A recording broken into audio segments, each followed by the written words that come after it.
Pada kesempatan hari ini, saya ingin memberi satu kenyataan berkaitan dengan sikap dan juga keputusan yang kita ambil berikutan dengan penularan wabak corona yang semakin hari semakin membimbangkan kita.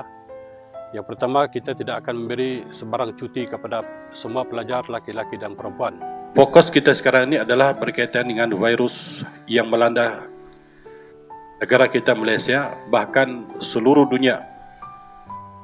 Kita telah mengambil beberapa pendekatan untuk mengetahui informasi yang dikeluarkan oleh Kementerian Kesihatan Malaysia dari masa ke semasa. Serangan virus ini yang bermula daripada China. Apa yang kita mau bagi maklum lagi pada malam hari ini adalah berkaitan dengan keputusan Majlis Fatwa Kebangsaan telah mengeluarkan satu keputusan, iaitu bermula daripada Jumaat ini dan beberapa waktu dan tempoh yang ditentukan, semua masjid dan surau ini dibatalkan atau tidak diadakan solat Jumaat. Berita ini bukan berita yang bagus. Jangan kita menyatakan, bagus, kita tidak dapat melakukan solat Jumaat. Bagus, sebab kita tidak perlu bersiap sedia. Sebagaimana hari-hari biasa di hari Jumaat, kita kena bersiap sedia. Perkara yang sama, yaitu tidak mengadakan sebarang aktiviti bermula daripada keluarnya kenyataan ini sampai kepada satu tarikh yang ditentukan. Maknanya acara-acara keagamaan, acara-acara perjumpaan, sama ada ceramah ataupun apa-apa yang menghimpunkan orang tidak diadakan. Kita tidak boleh lari, melainkan kita kena berfikir juga untuk madrasah ini. Tadi siang kita sudah bagi maklum, dan sebelum ni pos untuk makluman kepada ibu bapa pun kita sudah bagi maklum bahawa mana-mana ibu bapa yang akan menziarahi kamu atau menghantar apa-apa, sama ada makanan atau keperluan kamu, kita sudah bagi maklum bahawa mereka hendaklah menghubungi kita terlebih dahulu, di samping mengikuti peraturan-peraturan yang dikenakan oleh pihak Kementerian Kesihatan Malaysia, iaitu dengan memakai topeng.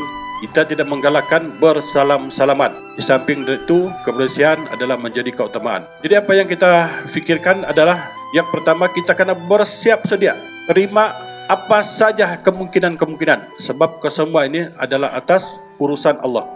Jadi apakah kita tidak adakan kelas? Kita tetap adakan kelas. Bermula daripada malam ini, terutama sekali yang laki-laki. Bermula daripada malam ini, siapa-siapa yang tidur di asrama, pastikan yang tidur di asrama ini semua bangkit 1 jam sebelum subuh. Paling tidak 1 jam sebelum subuh. Apa kita buat? Kita kena isi malam ini, yaitu dengan munajat kita kepada Allah. Kalau kita munajat dengan Allah, kalau itulah takdir, tetap juga kena. Lebih baik kita habiskan masa malam kita itu, atau kita banyakkan masa malam itu munajat dengan Allah. Yang mengulang itu sila. Selepas daripada mengulang itu, solat taubat sila.